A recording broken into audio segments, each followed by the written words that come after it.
Fala galera, seja bem-vindo a mais um vídeo aqui da Raiz e Projetos Digitais.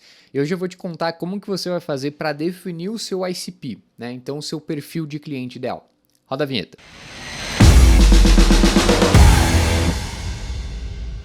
Cara, a primeira coisa que você precisa entender é que tipo de público você está falando, né? Então, quando você está começando a definir seu ICP, ou você já tem vários clientes, mas não sabe ao certo qual que é o seu ICP, você sempre vai ter uma exceção ou outra que você não pode fazer isso, você não pode levar isso em conta na hora de definir o seu perfil de cliente ideal.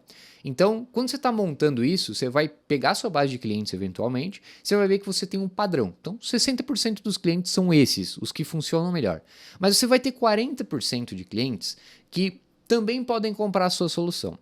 Quando você define o seu ICP, você está trabalhando com a maioria e não com a totalidade. Eu sei que sempre vai ter exceções que eventualmente podem fazer sentido, mas o seu ICP precisa ser claro e absoluto. Então, você vai ter aquele perfil de cliente que você sabe que dificilmente vai estar fora do perfil de cliente que você quer. Então você não vai trabalhar com exceções, você vai trabalhar com a massa dos seus dados. Então, 60% dos seus clientes são esses, legal, provavelmente esse é o seu ICP. Então, eles têm mais chance de comprar quando entram em contato com você e eles dão menos problemas. Então, sempre esqueça as exceções. Essa é a primeira dica. Deixe de lado as exceções nesse momento. Depois você pode trabalhar especialmente com algumas exceções para testar, mas no momento de definir o ICP, você vai trabalhar com a massa dos seus clientes, a massa de perfil que faz mais sentido que compre de você. Tá? Então, sempre trabalhe com 80-20. O que vai trazer menos esforço e mais resultados. Beleza? Esse é o primeiro ponto. Esqueça um pouquinho das exceções.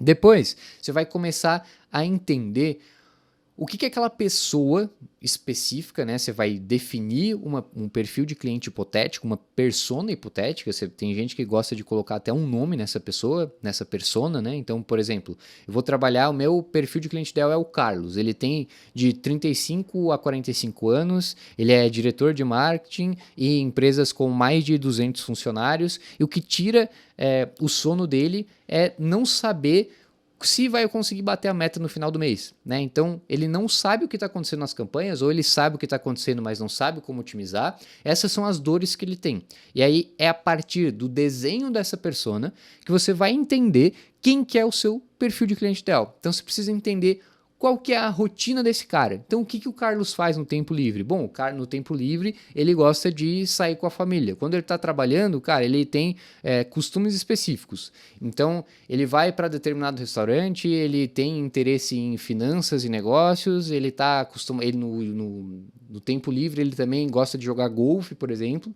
né? Então, tudo isso são características da sua persona que podem ser drivers importantes para você definir uma campanha de marketing depois. Então, tudo isso são informações úteis que você pode usar em campanhas e essa persona é fundamental para você encontrar a pessoa certa depois. Então, quais são as principais coisas que você precisa definir na sua persona? Especialmente se você não tem esse detalhamento tão profundo quanto a gente acabou de falar.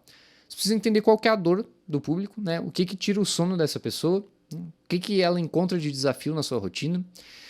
Desses desafios, como que você pode ajudar a resolvê-los, né? Então, benefícios, dicas que podem resolver esses problemas, eventualmente até materiais que podem resolver esses problemas. E qual solução você pode entregar para essa pessoa.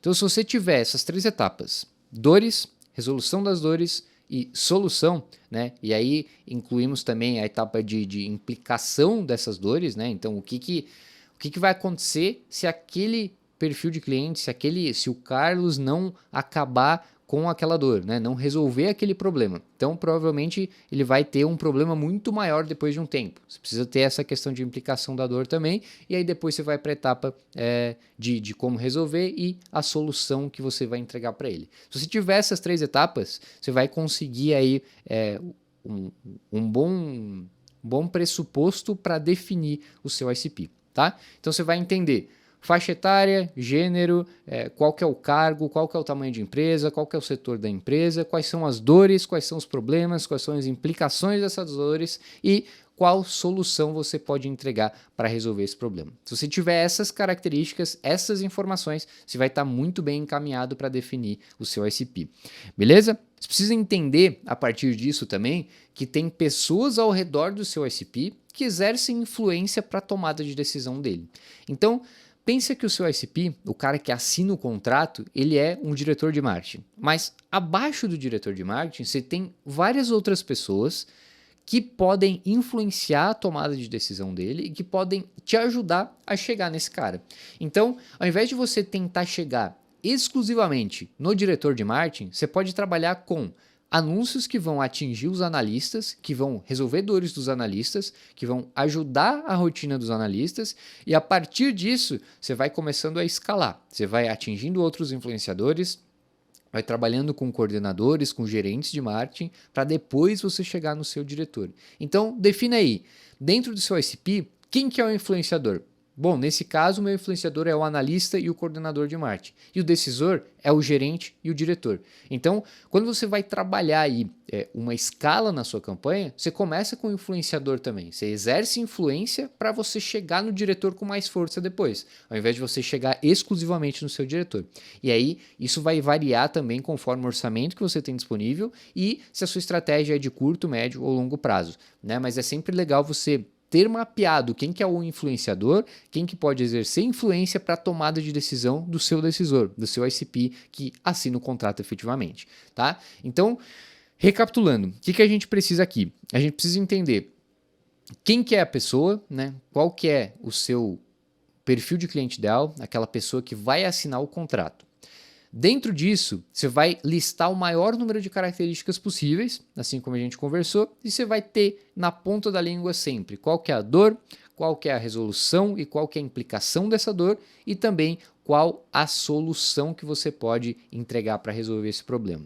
Depois disso, você consegue mapear também quem que é o influenciador desse cara. Então você consegue entender o ambiente dele e como você pode começar a atingir ele no ambiente em que ele está. E aí com isso você consegue uma escala maior, você consegue chegar de forma mais tranquila, de forma mais assertiva no seu tomador de decisão. Tá? Então é assim que você define o seu ICP. Depois que você tem todas essas informações, você tem mais facilidade na hora de definir qual plataforma você vai usar para chegar no seu ICP. Então você quer gerar um lead dentro das suas características do seu perfil de cliente ideal. Qual que é a plataforma que você vai usar? Vai depender muito dessas características que você acabou de listar. Então nesse exemplo prático que a gente trouxe, se eu quisesse atingir um diretor de marketing, especialmente se eu tenho menos verba e quero gerar um lead mais de fundo de funil mais rápido, eu ia para onde? Eu ia para o LinkedIn. Por quê? No LinkedIn Ads a gente consegue segmentar exatamente para esse cara, para esse decisor, chegar com um criativo assertivo que bata nas dores, né, implique essas dores no médio prazo e entregue uma solução. Então, a partir das informações que você vai ter da sua persona, do seu ICP, você vai escolher a melhor plataforma. E a partir disso, você monta a sua estratégia de marketing e vai à luta para conseguir o lead ou conseguir a venda que você quer. Beleza? Se esse vídeo te ajudou, não esquece de deixar o like, se inscrever aqui no canal. E se você precisar de ajuda também para definir qual que é a sua persona, qual que é a plataforma melhor para você montar uma estratégia para gerar os seus leads, aqui no primeiro link da descrição tem um link onde você pode entrar em contato com o nosso time de consultores e a gente pode entender como que faz sentido para você gerar os seus leads. Beleza? Abraço e até o próximo vídeo.